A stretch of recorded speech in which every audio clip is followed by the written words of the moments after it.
प्रिय छात्रों नमस्कार। एनसीईआरटी गणित कक्षा 10वीं में आपका स्वागत है। हम लोग प्रश्नावली 4.2 को सॉल्व कर रहे हैं।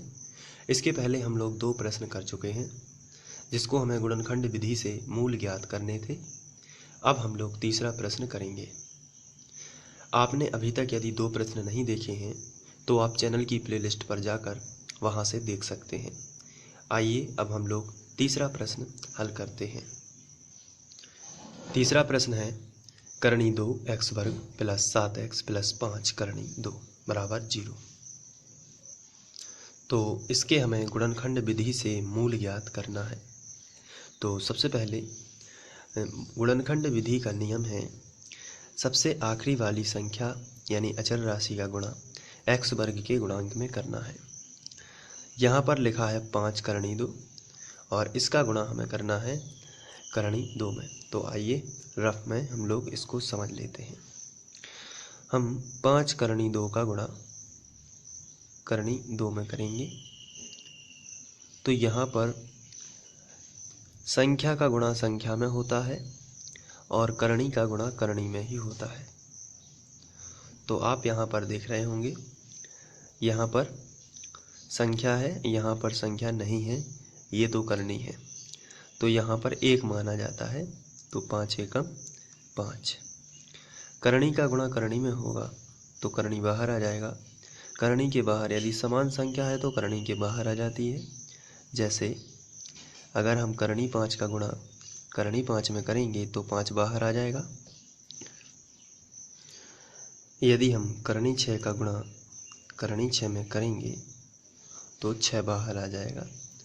मतलब समान संख्या है यदि और वे करणी में हैं तो वे बाहर आ जाती हैं। इसी तरीके से करणी 2 का गुणा करणी 2 में करेंगे तो 2 बाहर आ जाएगा। तो संख्या का गुणा संख्या में किया 5 एकम 5, करणी का गुणा करणी में किया तो 2 बाहर, और 5 और 2 का गुणा किया तो 5 दूनी 10। तो अब यहाँ क्वेश्चन में आपको देखना है, यहाँ इसका गुणा इसमें करने पर 10 प्राप्त होता है। इसका गुणा इसमें करने पर हमें 10 प्राप्त हो रहा है। तो अब आपको ऐसी संख्याएं खोजनी हैं जिनका गुणा 10 हो लेकिन जोड़ना घटाना वो हो 7, लेकिन गुणा कितना आना चाहिए 10, जोड़ना घटाना 7। तो ऐसी संख्याएं हैं, हम लोगों ने ऐसी संख्याएं खोजी जिनका गुणा 10 होता है। तो सबसे पहले 10 एकम 10, दूसरे नंबर पर आता है 5 दूनी 10। ये वो संख्याएं हैं, लेकिन यहाँ पर हम पाते हैं कि 10 और 1 में 7 ना घटाने से आएगा ना जोड़ने से आएगा, लेकिन 5 और 2 में जोड़ने से 7 आ जाता है। इसलिए हमारी संख्या होंगी 5x व 2x। तो हमने संख्याएं चुनी 5x व 2x। तो आइए अब इसको सॉल्व करते हैं। तो सबसे पहले हम इसी को लिख लेंगे। इसके बाद हमने जो संख्याएं चुनी हैं हम उनको लिख लेंगे।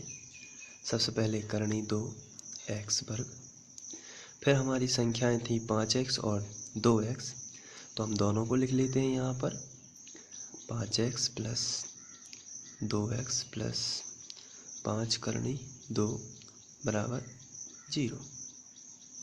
तो यहाँ पर हमने दोनों संख्याओं को लिख लिया है। अब आगे बढ़ते हैं।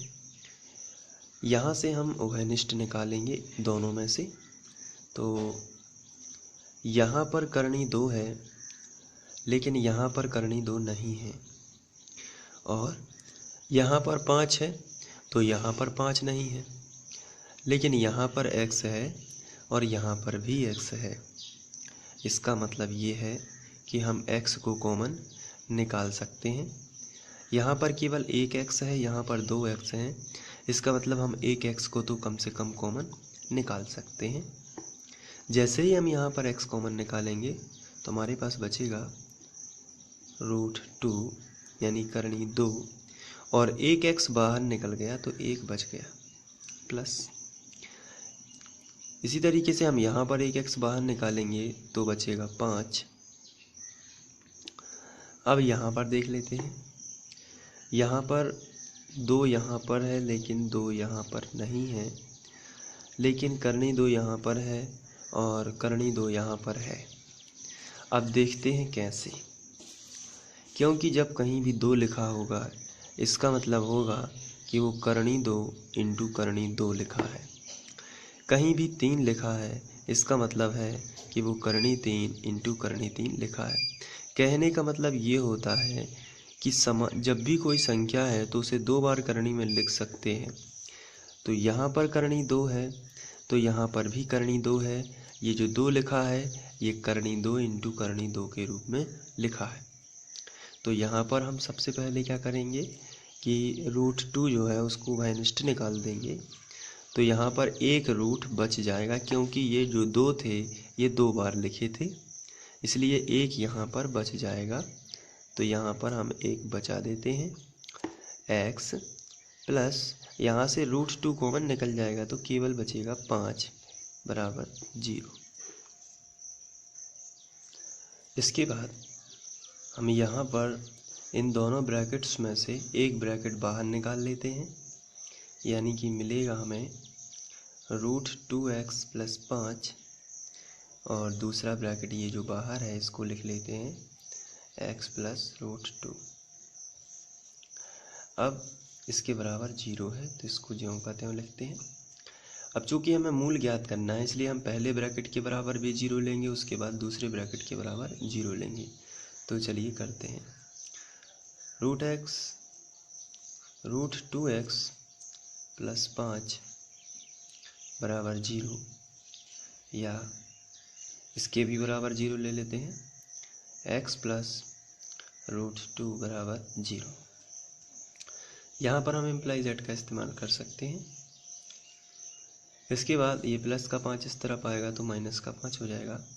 तो हमें मिलेगा √2x बराबर -5। यहाँ भी प्लस का √2 उस तरफ चला जाएगा तो माइनस का √2 हो जाएगा।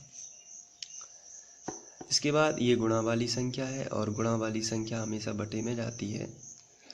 तो x बराबर मिलेगा -5 बटे, ये गुणा में है इसलिए बटे में भेज देते हैं इसको, या x बराबर हमें मिलेगा -√2। तो यहाँ पर हम 2 शून्य निकाल सकते हैं। तो ये क्वेश्चन आपको समझ में आ गया होगा, तो आप इसको नोट भी कर सकते हैं और समीकरण के कोई भी जो बहुपद है या समीकरण है उसके मूल ज्ञात कर सकते हैं। इसके बाद हम लोग आगे बढ़ते हैं प्रश्न क्रमांक 4।